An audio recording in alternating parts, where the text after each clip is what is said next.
Several women hit the streets in western Iran and took off their hijabs as a mark of protest over the death of a 22-year-old woman, Mahsa Amini, who was reportedly arrested and beaten up by the country's police for not properly following hijab regulations.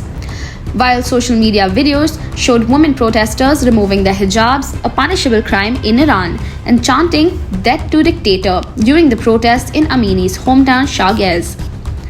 Amini was reportedly traveling to Iran's capital Tehran from the western province of Kurdistan with her family to meet relatives when she was arrested for allegedly flouting the dress code for women.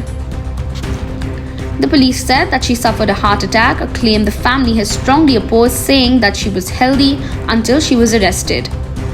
The incident took place weeks after Ebrahim Raisi, Iran's hardliner president, ordered stricter enforcement of the women's dress code, including wearing a hijab at all times.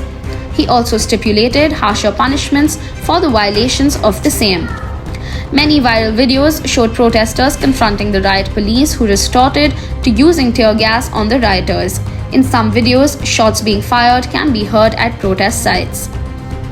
The Iranian government has launched a probe into the matter. However, the police released a video claiming their version of the story to be true.